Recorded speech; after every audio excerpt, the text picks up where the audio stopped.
Вечером за ужином сел кушать, 2 ложки съел, на 3-й ложке смотрю, у меня во рту что-то присутствует, посторонний предмет. Смотрю, там кусок стекла. Вот он где-то 2,5 сантиметра, 0,5 толщиной. Страшную находку в Лечо обнаружил казанец Мансур Мухамедшинов. Живет он один, так что если бы не внимательность, то вечер мог бы закончиться в больнице с серьезными травмами. Есть у меня 2-я банка запечатанная. Я хочу, чтобы провели экспертизу, проверили наличие посторонних предметов в этой продукции и изъяли из продажи. Злополучное Лечо он купил со скидкой в одном из крупнейших гипермаркетов города. По словам Мансура Мухамедшинова, ему удалось купить последние 2 банки консервов. Остальные, видимо, уже разошлись по столам горожан. Если проводить пальцем по горлышку этой банки, никаких сколов мы здесь не обнаруживаем.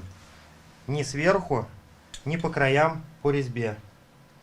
Изнутри тоже ничего нет. Цвет жижи густой, благодаря томатной пасте.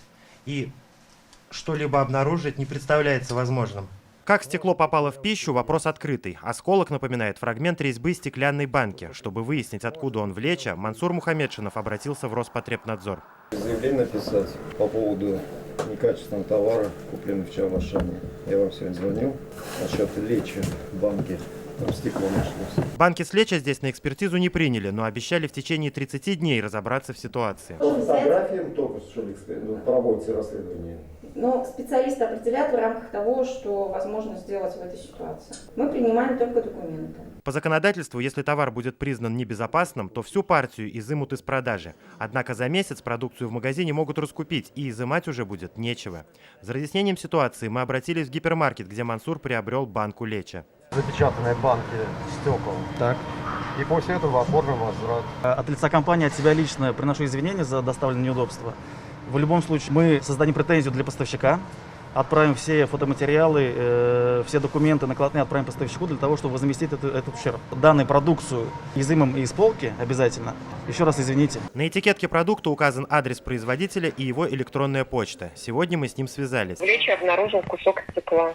Дальше можете описать там уже своими словами, что конкретно вас не устраивает и что бы вы хотели. На info@greenray.ru на банке указан этот адрес электронной почты.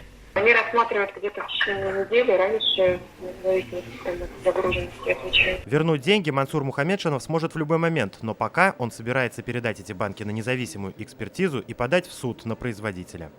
Тагир Валиди, Игорь Романов, ТНВ, Казань. Закажи рекламу на ТНВ. Телефон в Казани 5 705 100.